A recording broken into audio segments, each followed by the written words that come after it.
Boletín Diario de la Conferencia General, 1895. El mensaje del tercer ángel, número 22. A. T. Jones. Hoy comenzaremos en Efesios 1, versículos 18 al 21. Continuamos en el estudio de aquello que es nuestro en Cristo, allí donde Él está. Constituye una parte de esa oración elevada, para que sepáis, cuál es la extraordinaria grandeza de su poder para con nosotros los que creemos, según la acción de su fuerza poderosa. Esta fuerza operó en Cristo, resucitándolo de los muertos y sentándolo a su derecha en los lugares celestiales, o en la existencia celestial, como vimos en el capítulo 2, versículo 6. Y lo mismo encontramos en Filipenses 3, 8-10. Estimo todas las cosas como pérdida por la excelencia del conocimiento de Cristo Jesús, mi Señor. Por amor a Él lo he perdido todo y lo tengo por basura, para ganar a Cristo y ser hallado en Él, no teniendo mi propia justicia, que se basa en la ley, sino la que se adquiere por la fe en Cristo, la justicia que procede de Dios y se basa en la fe. Quiero conocerlo a Él y el poder de su resurrección. Se trata de aquello que el Señor quiere que conozcamos, como hemos leído en el texto, para que sepáis, cuál es la extraordinaria grandeza de su poder para con nosotros los que creemos, según la acción de su fuerza poderosa. Esta fuerza operó en Cristo, resucitándolo de los muertos. Y ahora dice Pablo, quiero conocerlo a Él y el poder de su resurrección. Ved que no se trata simplemente del poder que habría de resucitar a Pablo de entre los muertos, una vez que hubiera muerto y descendido al sepulcro. No se trata de eso, sino del poder de la resurrección de Cristo ahora, mientras vivimos. Se trata del poder que en Él nos es otorgado, el poder por el que somos crucificados con Él, por el que somos muertos y enterrados con Él, y también resucitados y sentados con Él a la diestra de Dios en los cielos. Tal es el poder al que se refería el apóstol. Continuemos leyendo, y veréis cómo es así. Quiero conocerlo a Él y el poder de su resurrección, y participar de sus padecimientos hasta llegar a ser semejante a Él en su muerte, si es que de alguna manera logro llegar a la resurrección de los muertos. Pablo quiere conocer el poder de la resurrección de Cristo, a fin de alcanzar él mismo la resurrección de entre los muertos. Aquel que no conoce en esta vida el poder de la resurrección de Cristo, no lo conocerá en ninguna vida venidera. Es cierto que resucitará de entre los muertos a Hechos 12 y 15, pero sin conocer el poder que lo resucitó, de forma que cualquiera que no esté familiarizado con el poder de la resurrección de Cristo antes de morir, no conocerá jamás el poder que tiene la resurrección de Cristo sobre dicha muerte.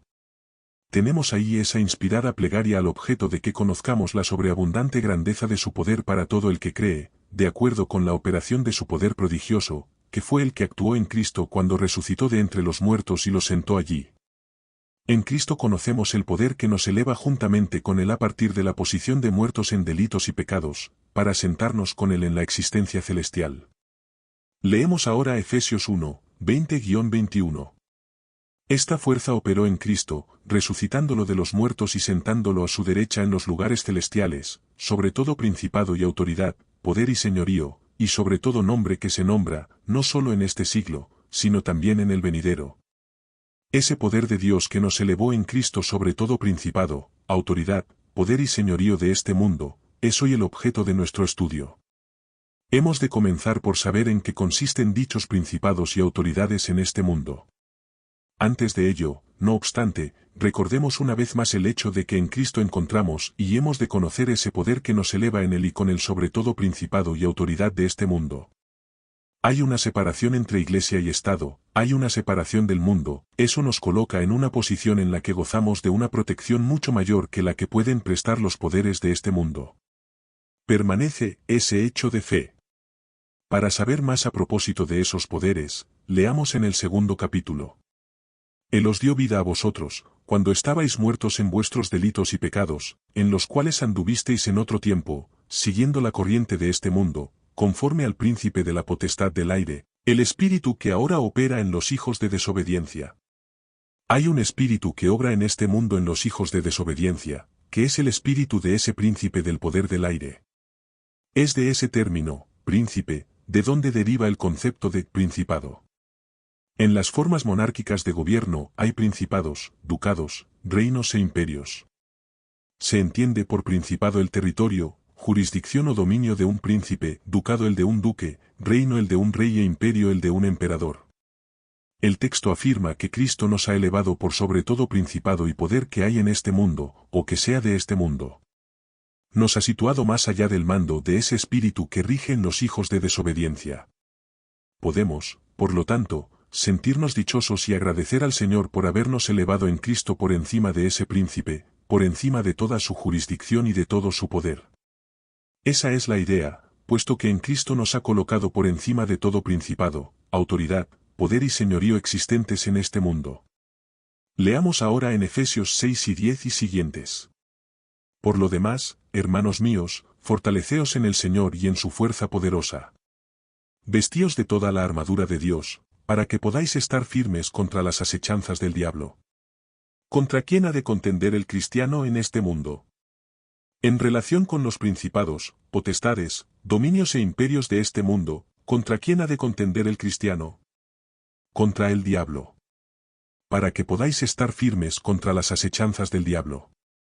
Por lo tanto, cuando el gobierno que sea se dispone en contra de un cristiano e interfiere con él persiguiéndolo, ¿está realmente el cristiano en lucha con ese gobierno? No. Es contra el diablo con quien está en conflicto. Quisiera llamar vuestra atención a ese particular. Hemos de comprender que cuando los gobiernos, reinos, emperadores y administradores persiguen a los cristianos cuando nos persiguen, nada tenemos que hacer con ellos como tales. No estamos guerreando contra ellos. No estamos midiendo nuestras fuerzas contra ellos. Luchamos y guerreamos contra el diablo. Esto recuerda un testimonio que nos llegó esta primavera, afirmando que los pastores debían mantener siempre ante las personas en todo tiempo y lugar, que las contiendas, luchas, conmociones y conflictos que afloran al exterior en este mundo, no proceden simplemente de este mundo, de las cosas que vemos, sino que son el resultado o manifestación exterior de los poderes espirituales invisibles, que todos esos elementos del mal que están en acción y que vemos venir tan prestamente, son simplemente las manifestaciones de ese poder, de ese espíritu que está detrás de ellas. Y los instrumentos que vemos esparcir por doquier el mensaje del Señor y llevar su obra adelante, demuestran igualmente ser las manifestaciones externas del espíritu y poder de Dios, quien está detrás de ellas.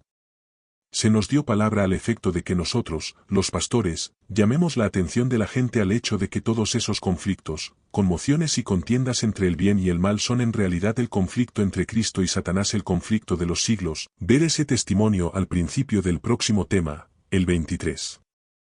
Nos resulta tan fácil centrar la atención en personas, gobernantes y poderes, pensando que estamos contendiendo contra ellos. No, no tenemos lucha alguna contra los gobiernos. Nada hemos de hacer en contra de ellos, pues está escrito, sométase toda persona a las autoridades superiores, Rom 13, 1. No debemos contender contra ninguna autoridad. Todo cristiano estará siempre en armonía con toda ley justa que un gobierno pueda establecer. No se preguntará a sí mismo en cuanto a qué ley se va a elaborar, en si será de una forma o de otra, con tal que el gobierno legisle dentro de la jurisdicción que le corresponde. No le preocupa la ley que se pueda proclamar, puesto que su vida cristiana, en el temor de Dios, jamás estará en conflicto con ley alguna que se establezca, con toda ley que César pueda promulgar en la jurisdicción que Dios le ha asignado. Si César pasa de ese límite e invade la jurisdicción del reino de Dios, entonces toda ley que proclame estará en conflicto con el cristiano, dado que él camina en rectitud, y dicha ley es inicua. Pero no es que el cristiano haya cambiado su actitud, es el otro poder quien cambió. Por lo tanto, nuestras mentes no deben estar puestas en si luchamos o no contra el gobierno. Nada tenemos que ver con eso. Hemos de pensar en el hecho de que si el gobierno se aparta de la rectitud, entrando en un curso de acción que entre en conflicto con nosotros, no estamos para nada luchando contra él, nuestra lucha es siempre contra el diablo.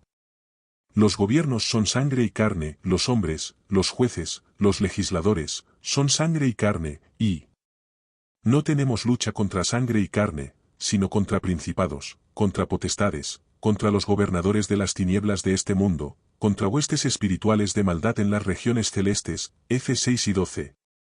Esas regiones celestes se refieren a los lugares celestiales, o jurisdicción en la que solo Jesucristo rige.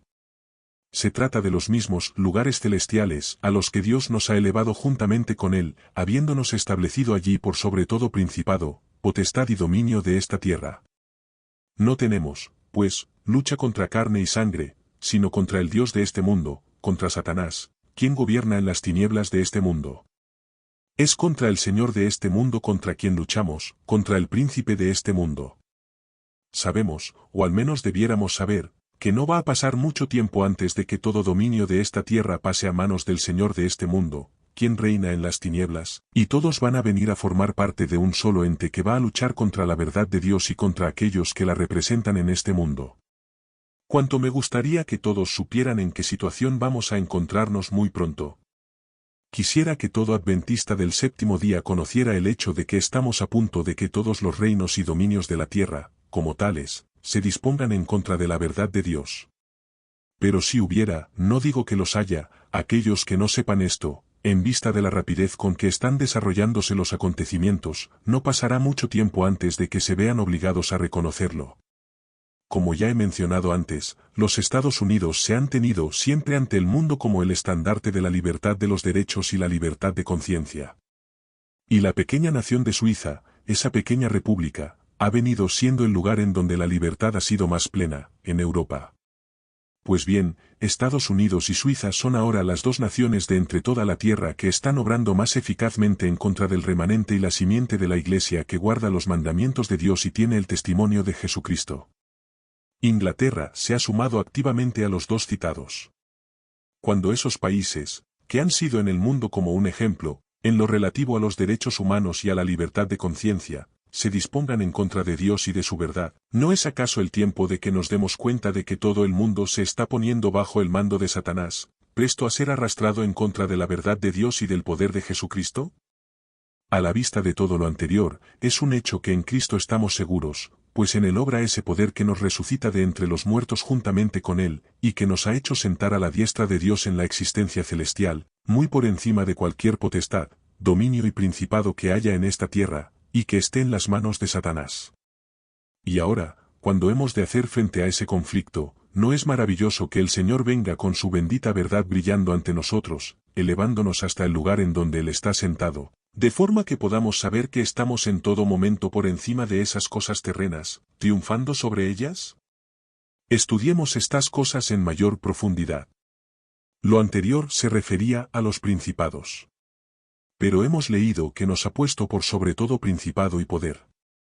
El original griego emplea una palabra para poder que podréis comprobar idiomáticamente que se refiere a un poder o autoridad ejercidos en contra del derecho. La traducción literal es autoridad. Es cierto que hay acepciones secundarias, aparte de su significado absoluto. En un empleo más libre del término, el carácter de ese poder viene determinado por el contexto en el que se ejerce. Por ejemplo, referido al poder de Cristo y la autoridad del Señor, tendría una connotación legítima y apropiada, pues a él pertenece en todo derecho el poder y la autoridad.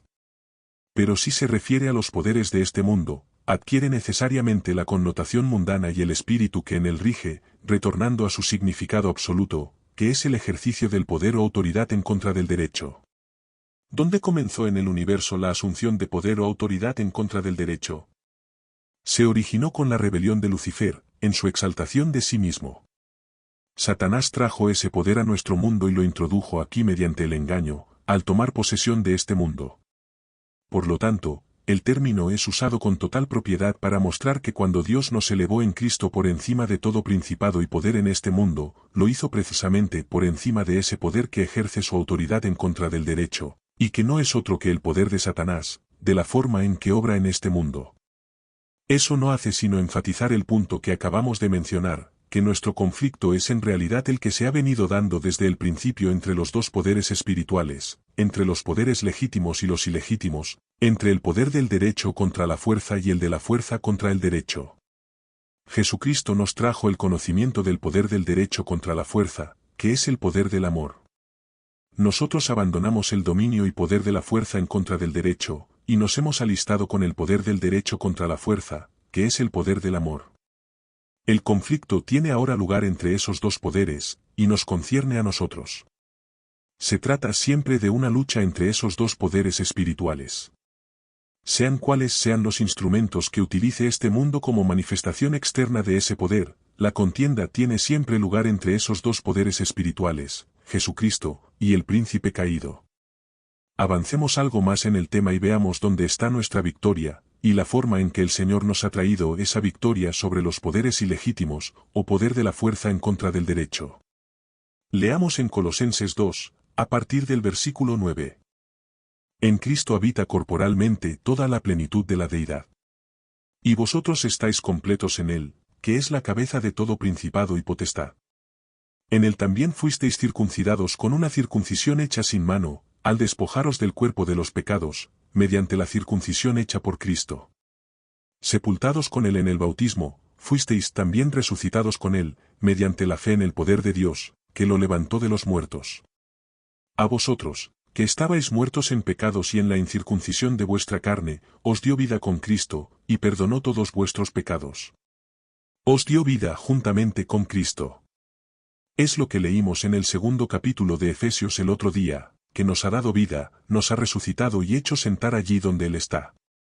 Pero ahora nos llega la clave de cómo nos fue otorgada esa victoria en Él.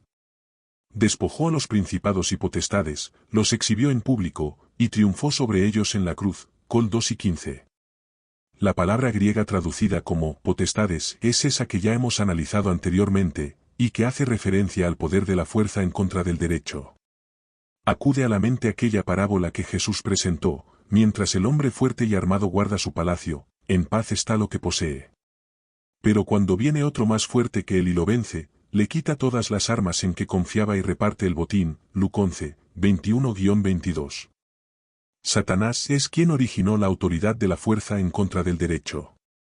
Mediante el engaño se apoderó del dominio de este mundo, viniendo a ser su poder controlador, es decir, vino a ser la cabeza de aquel que era la cabeza de este mundo. Y habiendo puesto bajo su control a Adán y a su dominio, se erigió él mismo en cabeza de este mundo, y de toda principalidad y poder que hay en el mundo. Pero a este mundo vino alguien más poderoso que él. Sabemos que es más poderoso, porque que peleó y ganó la batalla. Llegó el segundo Adán, no de la forma en que vino el primero, sino de la condición en que el primer Adán había hecho que fueran sus descendientes en el momento de llegar el segundo Adán. El segundo Adán vino en el punto de degeneración de la raza a la que ésta había llegado como consecuencia de la caída del primer Adán. El segundo Adán vino así, y disputó el dominio a aquel que había tomado posesión. Entre ellos dos ha venido teniendo lugar la contienda en esta tierra. Se trataba de ver si el botín sería repartido, o bien si debía quedar íntegramente en las manos de aquel que lo había arrebatado mediante la fuerza en contra del derecho. El que vino a este dominio rebelde, demostró ser más poderoso que el que había tomado posesión, venciéndolo a cada paso mientras vivió aquí. Entonces, a fin de mostrar a todo el universo cuánto más poderoso es que su enemigo, Jesús no solo venció a Satanás a cada paso mientras vivió aquí, sino que después se puso, una vez muerto, en las manos del poder de aquel otro que había usurpado la posesión. Este se apresuró a encerrarlo en su prisión fortaleza. Pero Jesús, aun estando muerto, saqueó el poder de Satanás. Ha demostrado así, no solo que es más poderoso que Satanás cuando está vivo, sino que aun estando muerto es más poderoso que Satanás. Se levantó de la tumba, y proclamó ante el universo, yo soy el primero y el último, el que vive. Estuve muerto, pero vivo por los siglos de los siglos, amén. Y tengo las llaves de la muerte y del Hades, Apocalipsis 1, 17-18. El Señor vive hoy. Alabado sea su nombre. Bien, teniendo presente que cuando Cristo estuvo muerto fue más poderoso que todo el poder del diablo, ¿qué no será capaz de hacer el Cristo viviente, el que está ahora sentado a la diestra de Dios? ¿Qué motivo podríamos tener para el desánimo? ¿Os parece que deberíamos estar temerosos, aun en presencia de todos los principados, poderes y dominios que el diablo pueda convocar en esta tierra? No ciertamente, pues aquel que está ahora vivo con nosotros, cuando estuvo muerto fue más poderoso que Satanás con todo su poder. Pero Cristo vive por los siglos de los siglos, nosotros vivimos en Él, y todo su poder está dispuesto en favor nuestro, todo su poder viviente. Bastaría con su poder estando muerto, pero no se detiene ahí, se trata de su poder viviente. Cobrad ánimo, alegraos y sed en el vencedores. Jesús irrumpió en el dominio del enemigo y descendió finalmente hasta la propia sede de la fortaleza, y hasta la fortaleza de la sede de ese poder ilegítimo, el de aquel que ejerce la fuerza en contra del derecho en este mundo. El que es más poderoso que él, entró y tomó posesión, teniendo las llaves entonces y ahora. Gracias sean dadas al Señor. Por lo tanto, si ese poder ilegítimo nos llevara a algunos de nosotros a esa misma prisión fortaleza, a ese cautiverio, no hay ningún problema, no podrá retenernos allí, pues nuestro amigo posee las llaves. Cuando él quiera hacernos regresar, dará vuelta a la llave, la puerta se abrirá de par en par, y saldremos felizmente. Para mostrar cuán completamente había tomado posesión de las llaves, cuando Cristo ascendió, las llevó consigo, siendo su segura y eterna posesión. Es por eso que declara: a cada uno de nosotros fue dada la gracia conforme a la medida del don de Cristo. Por lo cual dice, subiendo a lo alto, llevó cautiva la cautividad, y dio dones a los hombres. F 4, 7-8. Despojó a los principados y potestades. Cuando ascendió llevó consigo una multitud de cautivos que habían estado en ese dominio de la muerte y de Satanás. En referencia al tiempo de la crucifixión de Cristo, leemos en Mateo 27, 51-53. La tierra tembló, las rocas se partieron, los sepulcros se abrieron y muchos cuerpos de santos que habían dormido, se levantaron, y después que él resucitó, salieron de los sepulcros. En la crucifixión de Cristo, ¿los sepulcros se abrieron cuando salieron de ellos? Después de la resurrección de Jesús. Ciertamente, cuando ascendió repartió el botín. Llevó una multitud de cautivos, y al ascender a lo alto ellos también ascendieron, de forma que aquella comitiva de cautivos fue rescatada del territorio del enemigo. Tal es la escena que aquí se invoca, habiendo despojado a los principados y potestades, exponiéndolos públicamente y haciendo patente su triunfo. El término triunfo, en Col 2 y 15, se refiere al triunfo tal como lo entendían los romanos. Se reconocía ese triunfo al general que había incursionado en un país enemigo, lo había combatido, había tomado el botín y también cautivos de aquel territorio, exhibiéndolos a su regreso. En el caso de haber ciudadanos romanos cautivos en el país enemigo, los liberaba y traía de regreso a casa. Y una vez que la victoria era completa y había retornado, el Senado le reconocía el triunfo sentándolo en un magnífico carro tirado por entre 6 y 8 de los mejores caballos, todos de un mismo color. Llevando tras de sí el botín y los cautivos, se paseaba de una parte a otra de la ciudad, exhibiéndolos por las calles de Roma y recibiendo de la gente los honores propios de un gladiador triunfante. Jesucristo, nuestro conquistador, el que venció en nuestro favor, vino a esta tierra del enemigo y peleó nuestras batallas. Nosotros estábamos prisioneros bajo ese poder ilegítimo, nuestro amigo vino aquí, nuestro general disputó nuestras luchas, llegó hasta la ciudadela del enemigo, demolió su fortaleza dejándola abierta de par en par, tomó las llaves y el botín, liberó a los cautivos y los condujo triunfante a lo alto, a su gloriosa ciudad. Gracias a Dios, que nos lleva siempre en triunfo en Cristo Jesús. 2 Corintios 2 y 14. En él somos triunfadores de ese poder ilegítimo, ejercido como fuerza en contra del derecho. Y en ese triunfo sobre Satanás queda manifiesto ante el universo expectante el poder del derecho sobre la fuerza. Observad bien, el poder del derecho contra la fuerza no puede nunca recurrir a dicha fuerza. ¿Podéis ver ahí el principio de la no resistencia por parte del cristiano, que es el propio espíritu de Jesucristo? ¿Podía Jesús recurrir a la fuerza, para demostrar el poder del derecho contra la fuerza? No. Para mantener el poder de la fuerza contra el derecho, es necesario que dicha fuerza se ejerza en toda oportunidad, puesto que es su único recurso para vencer. El derecho recibe, en el mejor de los casos, una consideración secundaria. En contraste, el poder del derecho contra la fuerza radica en el derecho, y no en la fuerza. El poder está en el propio derecho. Aquel que se alista con el poder del derecho en contra de la fuerza, no puede evocar ninguna clase de fuerza. No puede recurrir a la fuerza para defender el derecho. Al contrario, en su lucha contra el poder de la fuerza que pueda ejercerse en su contra, dependerá del poder del derecho mismo. Ahí se encuentra la clave. Lo anterior explica por qué el comportamiento de Cristo fue como el de un cordero, en presencia de esos poderes y de esa fuerza ejercidos contra él. De modo alguno tenía que hacerles frente mediante la fuerza. Cuando Pedro desenvainó la espada y la empleó en su defensa, Jesús le dijo, vuelve tu espada a su lugar, porque todos los que tomaren espada, a espada perecerán. Mat 26, 52. Una vez comprendemos eso, todas las cosas se aclararán en cuanto a la conducta que debemos observar aquí, allí y en cualquier lugar.